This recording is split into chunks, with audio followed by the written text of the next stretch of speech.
नमस्कार साथियों, कैसे हो आप सब लोग। मैं रवि आपका स्वागत करता हूं आपके YouTube चैनल पे। तो दोस्तों, आज का वीडियो रहेगा आरपीएससी की तरफ से एसओ की वैकेंसी निकली है स्टैटिकल ऑफिसर की। ठीक है, बहुत शानदार वैकेंसी है, फर्स्ट ग्रेड की वैकेंसी है। ठीक है, हालांकि बहुत कम निकलती है, पर 4800 पे ग्रेड की वैकेंसी रहती है।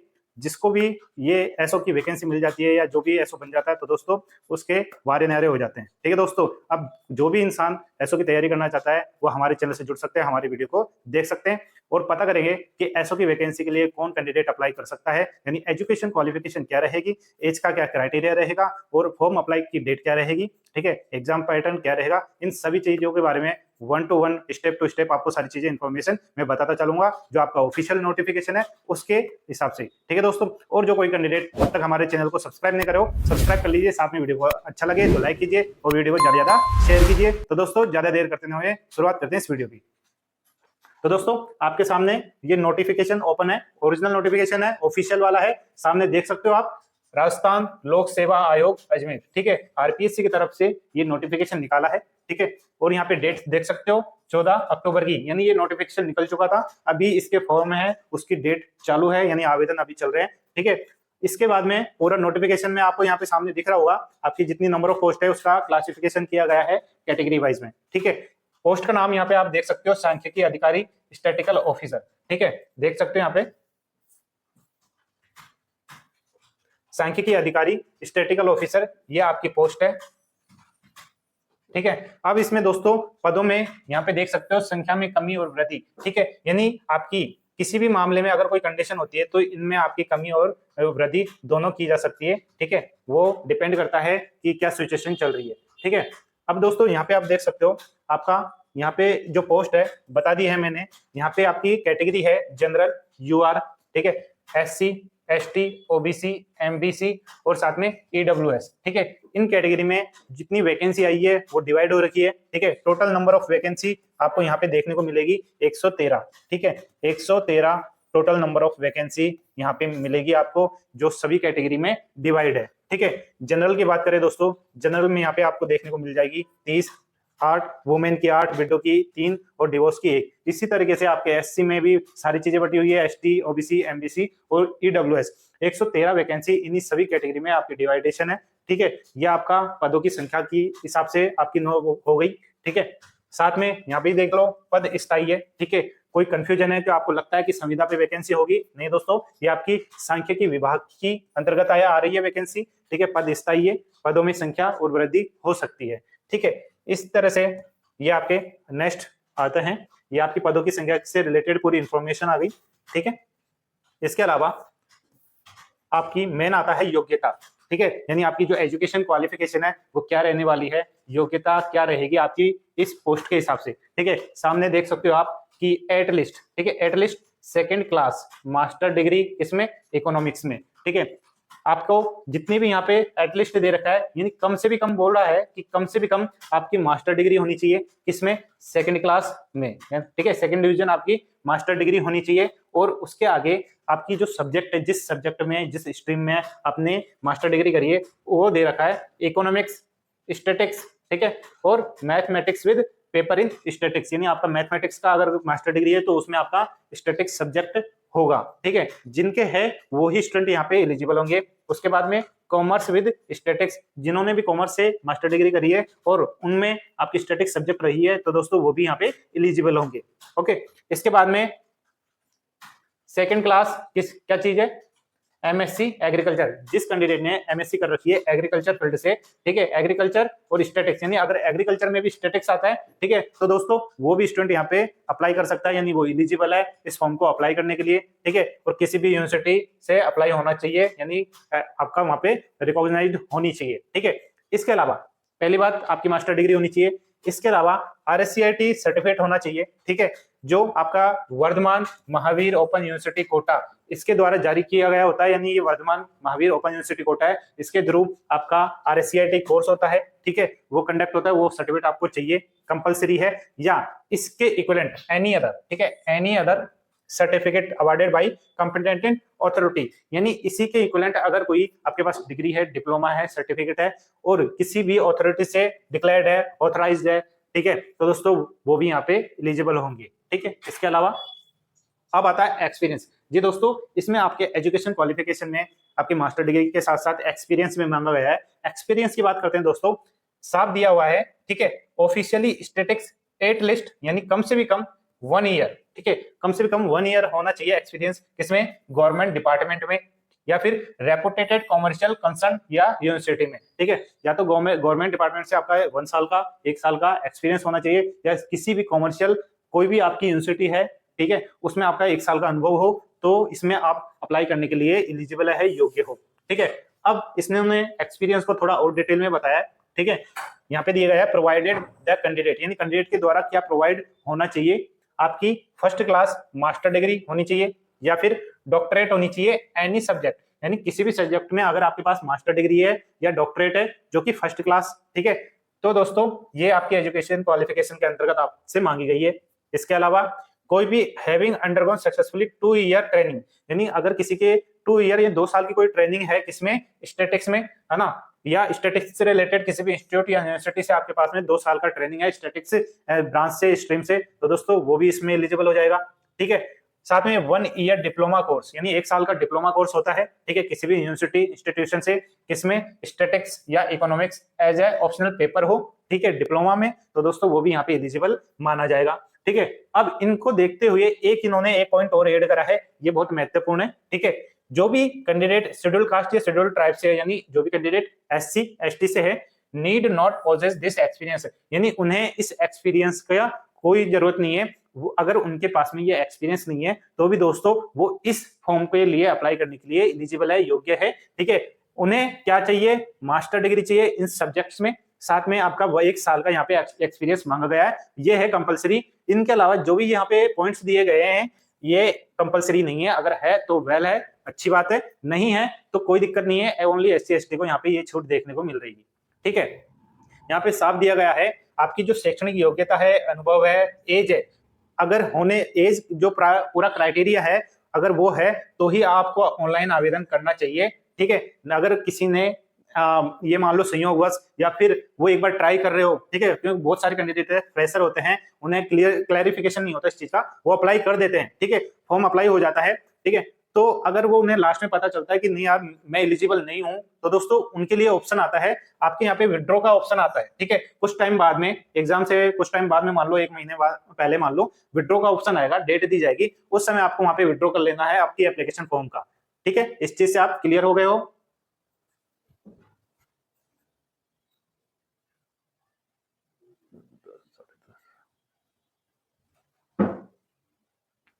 ठीक है दोस्तों, उसके बाद में अगर कोई कैंडिडेट विड्रॉ नहीं करता, ठीक है, विड्रॉ नहीं किया जाने पे आपको किसी धारा के इस आधार पे आपको अपराधी मान लिया जाएगा, यानी आपको यहाँ पे पूरा स्पेसिफिक दे रखा है कि अगर आप एलिजिबल हैं तो ही आप अप्लाई करें, अगर एलिजिबल नहीं है किसी भी कारणों से आपने अप्लाई कर दिया तो दोस्तों विड्रॉ का टाइम पे आपको टाइम दिया जाएगा, आपको जो आपका एप्लीकेशन फॉर्म में विड्रॉ कर लेना चाहिए, ठीक है। इसके अलावा आपका यहाँ पे और आता है आपकी जो भी शैक्षणिक योग्यता है, ठीक है, अब कौन कौन कैंडिडेट दे सकता है, जो भी कैंडिडेट अंतिम वर्ष की परीक्षा में सम्मिलित हुआ है, यानी कोई भी कैंडिडेट है लास्ट ईयर एग्जाम में अभी अप्लाई चल रहा है या सम्मिलित हुआ है, ठीक है, वो भी यहाँ पे पात्र होगा, ठीक है, साफ लिखा हुआ है, वो भी कैंडिडेट यहाँ पे पात्र होगा, ठीक है। किंतु साफ देख सकते हो, किंतु आयोग द्वारा लिखित परीक्षा से पूर्व शैक्षणिक जो योग्यता है उसका सबूत देना होगा, यानी आपकी जब भी एग्जाम डेट आएगी, ठीक है, एग्जाम डेट से पहले आपकी जो डिग्री है, डिप्लोमा है, जो भी आपकी यहाँ पे क्वालिफिकेशन मांगी गई है वो वहां पे कंप्लीट होनी चाहिए, ठीक है, किससे, बिफोर मेन एग्जाम से पहले पहले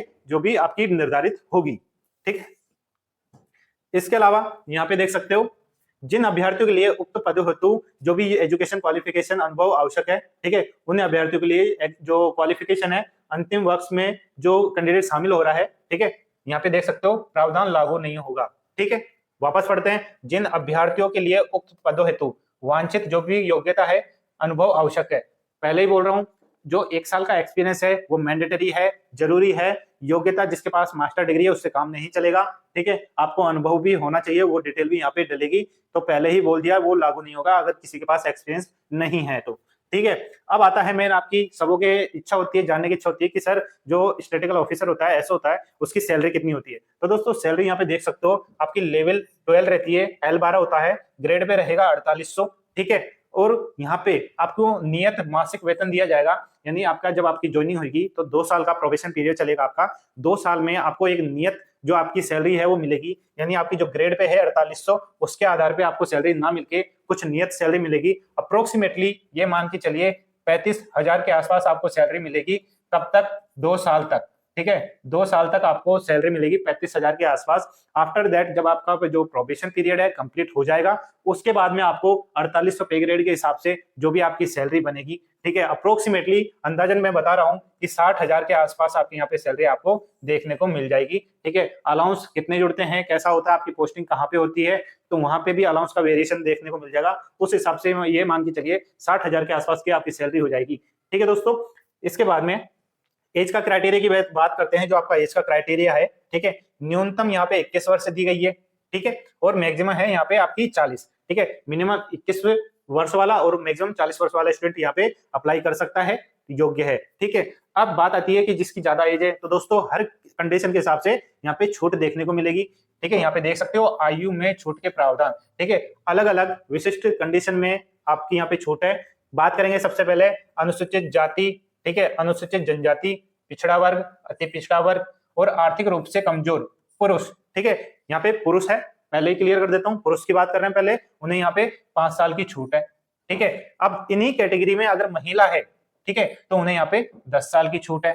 ओके, इसके बाद में बात करेंगे वुमेन कैंडिडेट। ठीक है, इनमें जनरल कैटेगरी में अगर वुमेन है तो उन्हें यहाँ पे 5 साल की छूट देखने को मिलेगी।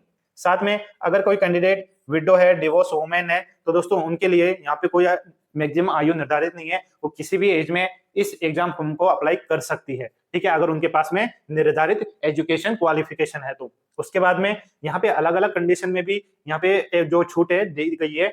जो भी भूतपूर्व कैदी है उनके मामले में भी है। ठीक है, यहाँ पे भी देख सकते हो भूतपूर्व कैदी है, अलग अलग कंडीशन में आपको यहाँ पे छूट मिल जाएगी। ठीक है, देख सकते हो आप यहाँ पे कोई भी राज्य के कर्मचारी है, ठीक है, तो दोस्तों वहां पे उनके मामले में मैक्सिमम जो आयु है छूट है 45 वर्ष है। ठीक है, इसके बाद में एनसीसी कैडेट है, उनको भी यहाँ पे कुछ छूटें देखने को मिल जाएगी, 3 वर्ष से अधिक ना हो। ठीक है, यानी आपकी जो भी यहाँ पे डिटेल दी गई है, वो जो भी कैंडिडेट एनसीसी है वो सारी चीजें यहाँ पे जानता होगा। ठीक है, वो कैंडिडेट इन चीजों से पूरा वाकिफ है। भूतपूर्व सैनिकों के लिए यानी एक्स सर्विसमैन के लिए भी यहाँ पे छूट देखने को मिलेगी। तो दोस्तों हर कंडीशन में अलग अलग आपकी यहाँ पे छूटें देखने को मिल जाएगी। ठीक है, इसके अलावा अब आता है आपका यहाँ पे राजस्थान सेवा नियम। यानी आपकी जो राजस्थान सेवा नियम है, यहाँ पे जब आप रिटायरमेंट होते हो तो कौन सी एज में रिटायर हो गए आप, आपकी यहाँ की एज है 60 वर्ष। ठीक है, 60 वर्ष में यहाँ पे आप रिटायर हो जाओगे। मान लो आप 40 के हो, 40 की उम्र में आपने ये जॉब ले ली। ठीक है, तो 40 के बाद में मान आपकी 20 साल ही बची, यानी आपकी जो सर्विस है ओनली 20 साल की रहेगी। 20 साल के बाद में आप रिटायर हो जाओगे। ठीक है, 60 वर्ष से अधिक यहाँ पे अधिक नहीं होनी चाहिए। ठीक है, हो गया। इसके बाद में चयन की प्रक्रिया, तो दोस्तों सिलेक्शन की जो प्रोसेस है, प्रक्रिया है, वो कैसी रहेगी इसमें, तो दोस्तों आपका इसमें लिया जाएगा लिखित परीक्षा, यानी आपका रिटन एग्जाम लिया जाएगा। रिटन एग्जाम में कैसा होगा, आपका ऑब्जेक्टिव टाइप के टेस्ट होंगे, जिसमें आपका स्केलिंग भी हो सकती है, मॉडरेशन भी हो सकता है और नॉर्मलाइजेशन भी हो सकता है।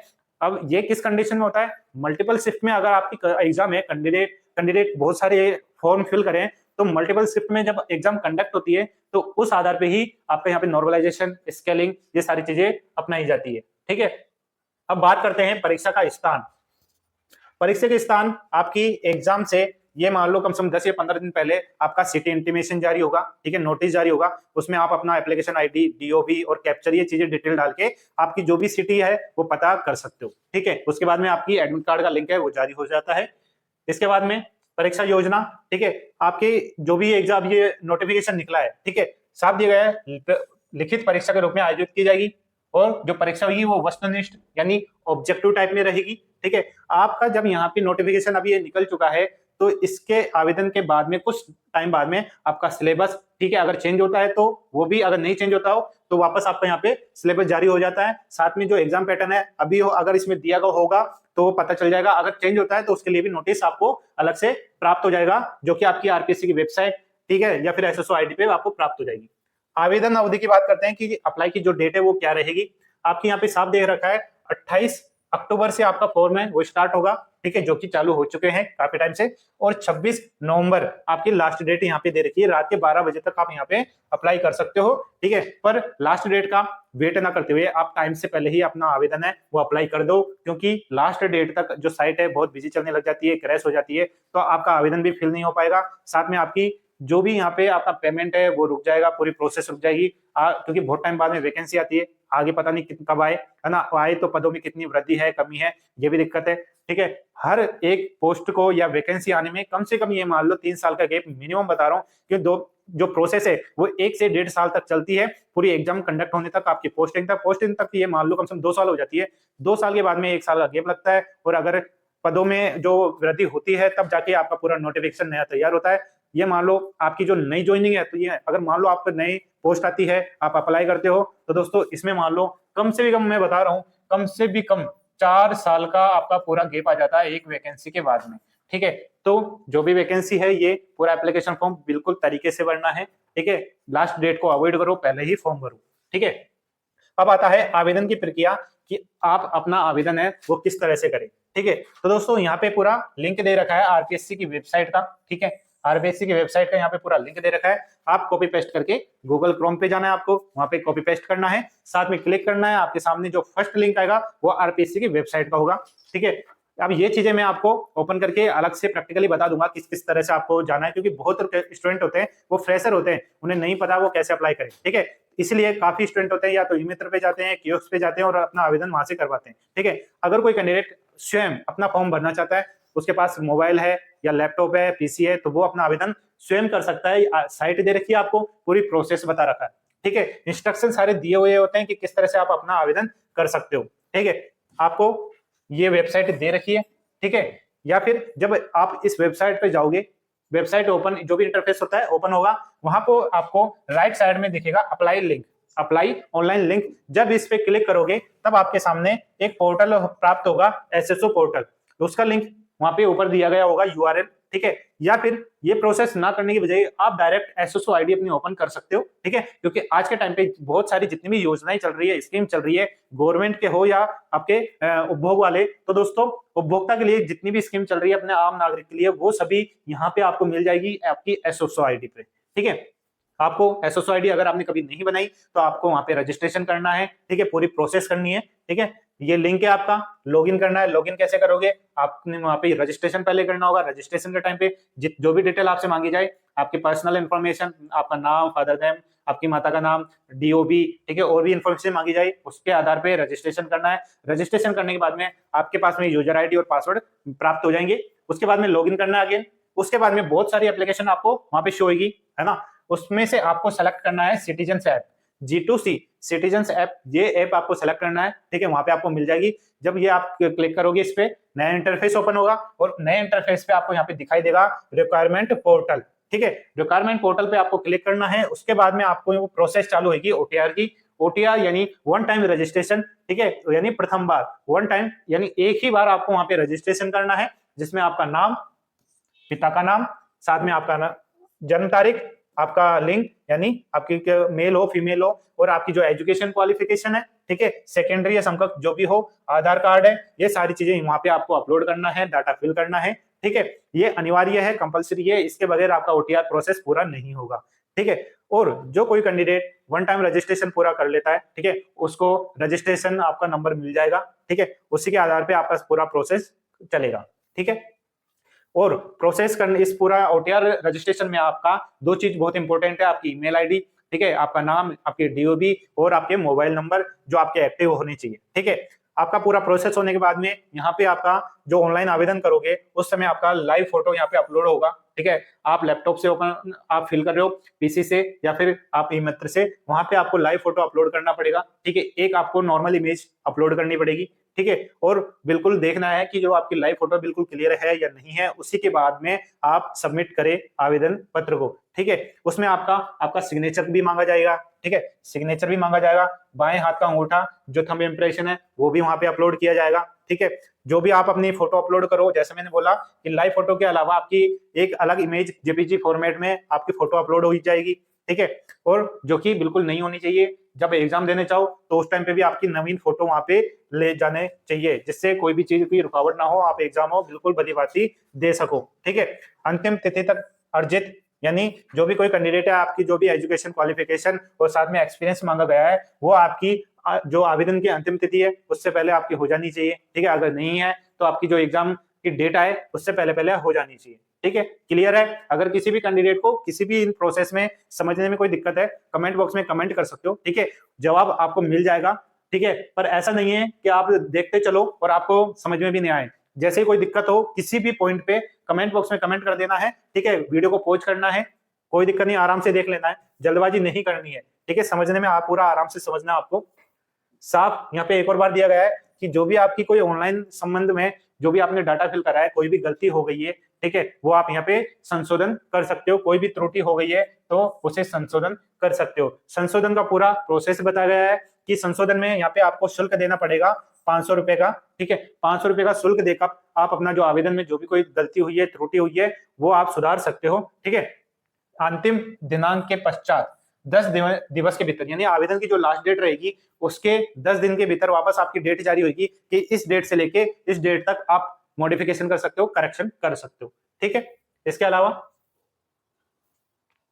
ये एक बार पंजीकरण जो शुल्क है, यानी वन टाइम जो रजिस्ट्रेशन होगा स्टार्टिंग में, उस शुल्क के बारे में यहाँ पे बताया गया है कि किस कैटेगरी में कितना कितना शुल्क दिया गया है। ठीक है, सामान्य अभ्यर्थी, पिछड़ा वर्ग के, नॉन क्रिमिलेयर और अति पिछड़ा वर्ग के आपके क्रिमिलेयर अभ्यर्थी, उनका जो शुल्क लगेगा वन टाइम रजिस्ट्रेशन के लिए वो लगेगा 600 रुपए। ठीक है, अब बात करते हैं अनुसूचित जाति, अनुसूचित जनजाति, पिछड़ा वर्ग नॉन क्रिमिलेयर में और अति पिछड़ा वर्ग नॉन क्रिमिलेयर में, इनकी जो वन टाइम रजिस्ट्रेशन फीस है वो 400 रुपए लगने वाली है। साथ में आपके जो दिव्यांगजन अभ्यर्थी है तो उनकी भी यहाँ पे फीस लगने वाली है 400 रुपए। इस तरह से दोस्तों ये आपकी फीस है जब आप वन टाइम रजिस्ट्रेशन करोगे तब। उसके बाद में जितने भी फॉर्म आते हैं, अगर एलिजिबल हो तो अप्लाई करो, आपको वापस कोई भी फीस यहाँ पे नहीं मांगी जाएगी। ये आपका वन टाइम है। ठीक है, वन टाइम ही आपसे मांगा जा रहा है। ठीक है, और एक और इन्फॉर्मेशन जो आपको जाननी जरूरी है। ठीक है, आप चाहे से पोस्ट के लिए अप्लाई करो मत करो, कोई अदर आपने जस्ट ये वीडियो देख लिया हो तो ये दोस्तों ये आपके लिए भी जरूरी है। ठीक है, ऐसा नहीं है कि जिस वैकेंसी के लिए निकली है तो उसके लिए जरूरी है। ठीक है, अगर कोई भी कैंडिडेट ने वन टाइम रजिस्ट्रेशन कर रखा है, एग्जाम देता है, ठीक है, अब संयोगवश या किस्मत से मान लो उसने फॉर्म भर रखा है काफी एग्जाम की, ठीक है, ऐसा आरपीएससी के द्वारा, अधीनस्थ बोर्ड के द्वारा वैकेंसी आई, उसने फॉर्म भर दिया, एलिजिबल था। ठीक है, तो इन्होंने बोला है कि वित्तीय वर्ष में, वित्तीय वर्ष कौन सा होता है? 1 अप्रैल से लेके 31 मार्च। ठीक है, ये वित्तीय वर्ष होता है। अगर इस वित्तीय वर्ष में अगर कैंडिडेट की कोई भी 2 एग्जाम छूट जाती है, ठीक है, किसी भी 2 भर्ती परीक्षा में उपस्थित नहीं होता है, वो जा नहीं पाता, पहुंच नहीं पाता, छुट्टी कर लिया, कहीं बीमार था, वोटेवर कारण कुछ भी हो, अगर 2 एग्जाम में वो सम्मिलित नहीं होता है तो दोस्तों उसकी जो आईडी है, ठीक है, आवेदन करने की जो भी कोई आईडी है ना, उस टाइम उसको ब्लॉक कर दिया जाएगा, प्रतिबंधित कर दिया जाएगा। ठीक है, उसके बाद में इसको अनब्लॉक करने के लिए आपको यहाँ पे 750 रुपए का शुल्क अदा करना पड़ेगा, जमा कराना पड़ेगा, ऑनलाइन पेमेंट करना पड़ेगा। जब आप वापस नया कोई फॉर्म भरोगे तब आपको पता चल जाएगा, क्योंकि प्रोसेस पूरी नहीं होगी, आपसे पहले ये शुल्क मांग लिया जाएगा। जब आप ये सबमिट कर दोगे तब आपका यहाँ पे जो ओटीआर का पूरा प्रोसेस है वो अनब्लॉक कर दिया जाएगा। ओके, अनब्लॉक करने के बाद में दोस्तों वापस एक कंडीशन होती है, क्योंकि ऐसी तो नहीं है कंडीशन हमेशा एक जैसी रहती हो सकता है वापस एग्जाम आपसे छूट जाए। ठीक है, वापस यहाँ दिया गया है उसी वित्तीय वर्ष में। ठीक है, मान लो इस वित्तीय वर्ष में कोई भी 2 एग्जाम छूट गई, ठीक है, अब आपने यहाँ पे आपको वापस ब्लॉक कर दिया, आपने अनब्लॉक कर दिया पेमेंट देके 750 का। उसी वित्तीय वर्ष में कोई भी जो 2 एग्जाम है, वापस आपने फॉर्म भरे, वापस आपसे 2 एग्जाम है वो आप सम्मिलित नहीं हुए, ठीक है, 2 और परीक्षा में अनुपस्थित रहे, ठीक है, उस कंडीशन में क्या होगा, वापस ब्लॉक कर दिया जाएगा। ठीक है, वापस अनब्लॉक करने के लिए आपको वापस यहाँ पे आपको 1500 रुपए का शुल्क वापस अदा करना पड़ेगा, जमा करवाना पड़ेगा, आपकी पूरी ओटीआर प्रोसेस वापस चालू कर दी जाएगी। ठीक है, ये आपकी प्रोसेस है जो सभी अभ्यर्थी कैंडिडेट को जानना बहुत जरूरी है। ठीक है, इसके अलावा बात पहले ही बता दी, अगर कोई कैंडिडेट फॉर्म फिल कर दिया और इच्छुक नहीं है देने की, बीमार है, मन नहीं करा, व्हाटएवर जो भी कोई कारण हो, तो दोस्तों वो अभ्यर्थी एग्जाम से पहले विड्रॉल का ऑप्शन आएगा, अपना जो एप्लीकेशन फॉर्म है वो विड्रॉल कर सकता है। ठीक है, साफ दे रखा है प्रत्याहरित, यानी विड्रॉल कर सकता है अपना एप्लीकेशन फॉर्म। ठीक है, क्लियर हो गया है? बहुत सारी चीजें मैं आपको क्लियर करता हूं। किसी भी कैंडिडेट को अगर कंफ्यूजन है ना, कोई भी दिक्कत है, कमेंट बॉक्स में कमेंट कर सकता है, आपका जवाब है आपको जरूर मिल जाएगा। बात करेंगे अब एग्जामिनेशन स्कीम की, कि जो आपकी एसओ वाली पोस्ट है उसके लिए क्या स्कीम है, एग्जाम की परीक्षा का पैटर्न क्या है। तो दोस्तों इसमें आपको दो पार्ट देखने को मिलेंगे, पार्ट ए और पार्ट बी। ठीक है, पार्ट ए और पार्ट बी। पार्ट ए में आपका आएगा राजस्थान नॉलेज। ठीक है, राजस्थान की जो जनरल नॉलेज है वो आएगी। अब जनरल नॉलेज में दोस्तों आपकी ज्योग्राफी आ जाएगी, हिस्ट्री आ जाएगी, आर्ट एंड कल्चर आएगा। ठीक है, और साथ में जो भी आपकी राजस्थान से रिलेटेड चीजें हैं वो सब यहाँ पे आपको देखने को मिल जाएगी, इकोनॉमिक्स है ना, और कृषि रिलेटेड सारी चीजें यहाँ पे आपको जनरल नॉलेज में मिल जाएंगी। और क्वेश्चन होंगे 40। ठीक है, 40 क्वेश्चन होंगे। ठीक है, और टोटल मार्क्स 40, यानी एक क्वेश्चन 1 मार्क्स का हो गया है। ठीक है, अब आते हैं पार्ट बी में। पार्ट बी रहेगा आपका कंसर्न सब्जेक्ट, यानी जिस भी सब्जेक्ट से आपने अप्लाई करा है। ठीक है, आपकी एजुकेशन क्वालिफिकेशन जो भी आपने वहां पे ऐड करी है। ठीक है, और जो पोस्ट है एसओ की, तो उसी के हिसाब से वहां पे जो सिलेबस है उसी के आधार पे यहाँ पे सब्जेक्ट के 110 क्वेश्चन आएंगे और मार्क्स हो जाएंगे 110, यानी एक क्वेश्चन 1 मार्क्स का बन जाएगा। टोटल देखा जाए तो टोटल आपके यहाँ पे टोटल हो जाएगा 150 क्वेश्चन 150 मार्क्स। ठीक है, 150 क्वेश्चन के 150 मार्क्स हो जाते हैं। 2 पार्ट में आपका पेपर रहेगा और टोटल टाइम यहाँ पे आपको मिल जाएगा 2.5 घंटे का समय, 2 घंटा 30 मिनट का समय आपको यहाँ पे मिल जाएगा, जो कि 150 क्वेश्चन पूरे करने पड़ेंगे आपको यहाँ पे। ठीक है, जो भी आपको आते हैं वो करिएगा। साथ में नेगेटिव मार्किंग की बात करते हैं, जो आप जानना चाहते हो कि नेगेटिव मार्किंग कितनी है, तो दोस्तों नेगेटिव मार्किंग है 1/3 ऑफ द मार्क्स। ठीक है, 1/3 ऑफ द मार्क्स यहाँ पे आपको नेगेटिव मार्किंग देखने को मिलेगी। ओके, क्लियर है। इसके अलावा आते हैं जो कैंडिडेट किसी भी परीक्षा में सम्मिलित होता है, आरपीएससी की या अधीनस्थ बोर्ड की। ठीक है, सभी के लिए जरूरी है कि आरपीएससी हो या अधीनस्थ बोर्ड हो, अपनी जो भी कोई एग्जाम लेता है, तो दोस्तों इन्होंने नया अपडेट करा है, काफी कम से कम 2 या 3 साल होगी लगभग। तो दोस्तों हुआ क्या है, आपने एग्जाम में देखा होगा कि जो आपके ऑब्जेक्टिव क्वेश्चन है उसमें आपके यहाँ पे 4 ऑप्शन मिलते थे आपको। ठीक है, 4 ऑप्शन मिलते थे, ए बी सी डी। ठीक है, ए बी सी और डी। ठीक है, 4 ऑप्शन मिलते थे, 4 में से आपको कोई भी एक सेलेक्ट करना होता था, जो भी आपका ऑप्शन होता था और जो आपको आता है। ठीक है, अब इन्होंने एक्स्ट्रा जो अपडेट है क्या करा है, इन्होंने एक और ऑप्शन जोड़ा है ई। ठीक है, ई ऑप्शन आपका यहाँ पे ऐड कर दिया गया है। ई ऑप्शन का आपका यहाँ पे उपयोग क्या होगा, यूज क्या होगा, कि अगर किसी क्वेश्चन जो कैंडिडेट है, अभ्यर्थी है, उसको क्वेश्चन नहीं आ रहा। ठीक है, उसको क्वेश्चन बिल्कुल नहीं आ रहा, उस कंडीशन में उसको क्या करना होगा, इसको पूरा फिल करना पड़ेगा। ठीक है, इसको पूरा फिल करना पड़ेगा। चाहे अब 150 क्वेश्चन है, 150 क्वेश्चन में मान लो उसने करे 60 क्वेश्चन, 80 क्वेश्चन उसने कर दिए जो उसको आते थे।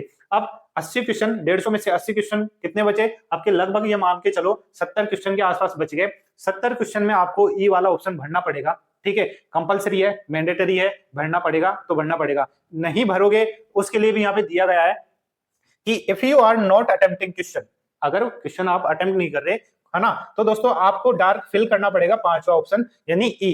ठीक है, कंपलसरी ये बता दिया है। अगर अगर if none of the 5 circle is dark, अगर किसी ने कुछ भी ऑप्शन फिल नहीं करा, ठीक है, यानी ई वाला भी ऑप्शन छोड़ दिया, तो दोस्तों 1/3 मार्क्स के आपसे कट जाएंगे, यानी यहाँ पे भी आपको नेगेटिव मार्किंग देखने को मिलेगी। जितने आपने क्वेश्चन छोड़ दिए बिना फिल करे, तो उनके हिसाब से भी आपका नेगेटिव मार्किंग यहाँ पे हो जाएगी, आपके वापस मार्क्स कम हो जाएंगे। ठीक है, तो दोस्तों यहाँ पे साफ दिया गया है। और साथ में एक और चीज कि 5 सर्कल मोर देन 10%, है ना, यानी जितने क्वेश्चन पेपर है, यानी 150 है, 150 का मान लो आपका 10% यानी 15 क्वेश्चन हो गए।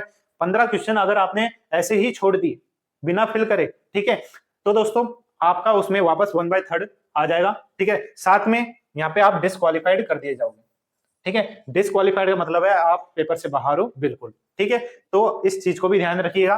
वैसे ही वो पेपर में क्वेश्चन है बहुत कम आते हैं, और ये गलतियां करोगे मार्क्स आपके और कम हो जाएंगे। ये जो सोचना है प्रत्येक कैंडिडेट के लिए है, चाहे वो कभी भी किसी भी एग्जाम में सम्मिलित हो रहा हो, आरपीएससी या अधीनस्थ बोर्ड की एग्जाम्स में।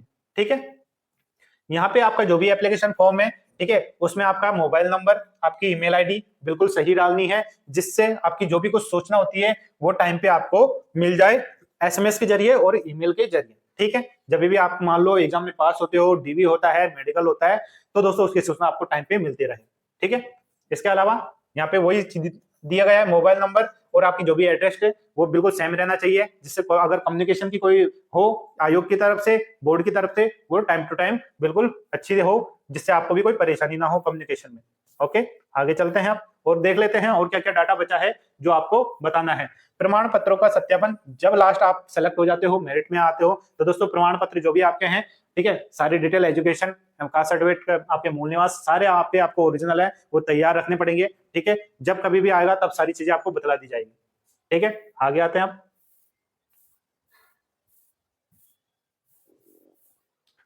तो दोस्तों सारी जो नोटिफिकेशन में असेंशियल जो सारी चीजें थी वो सारी चीजें मैंने आपको बता दी गई है, ठीक है। इसमें एक भी डाटा ऐसा नहीं रहा जो आपको बताने लायक रहे, सारी चीजें मैंने आपको क्लियर कट सारी चीजें आपको बता दी है। तो दोस्तों वापस देख लो, टोटल 113 पोस्ट है एसओ की स्टैटिस्टिकल ऑफिसर की, सांख्यिकी विभाग से निकाली हुई है आरपीएससी ने, ठीक है। तो दोस्तों जो कोई कैंडिडेट अब तक हमारे चैनल को सब्सक्राइब नहीं करो, सब्सक्राइब कर लीजिए, ठीक है। हो सकता है इस पोस्ट के लिए आप एलिजिबल नहीं हो, पर टाइम आने पर काफी सारी वैकेंसी है आरपीएससी के द्वारा और साथ में अधीनस्थ बोर्ड के द्वारा जारी होती रहती है ना। पिछले कैलेंडर के अकॉर्डिंग बहुत सारी एग्जाम जारी हो गई है, एग्जाम कंडक्ट भी हो रही है और वापस हो सकता है कुछ आने वाले 1-2 महीनों में वापस आपका जो एग्जाम कैलेंडर है वो रिवाइज कर दे, ठीक है। तो दोस्तों वापस वही वैकेंसी आएंगी, आप तैयार रहिएगा अपनी एजुकेशन क्वालिफिकेशन के जरिए। आपने अगर अभी तक चैनल को सब्सक्राइब नहीं करो, सब्सक्राइब कर लीजिए, क्योंकि अभी ये मान के चलो आने वाले 5-6 महीनों में एग्जाम्स की इतनी लाइन लगने वाली है, आप सोच भी नहीं पाओगे। तो दोस्तों जो जुड़े रहते हैं उनको सूचना मिल जाती है, और अगर आपने जुड़े नहीं हो तो सब्सक्राइब कर लियो चैनल, और साथ में हर वीडियो के डिस्क्रिप्शन बॉक्स में टेलीग्राम का लिंक दिया गया हुआ है, ज्वाइन करिए। उसमें भी सारी पीडीएफ आपको जो भी कोई अपडेट हो वहां पे मिल जाता है, ठीक है। हो सकता है काफी वीडियो के आपको मिले ना, पर उसकी सूचना है आपको टेलीग्राम पे जरूर मिल जाती है, ठीक है। दोस्तों इस वीडियो को यहीं समाप्त करता हूँ, मिलता हूँ नए वीडियो नए अपडेट के साथ में। धन्यवाद, जय हिंद।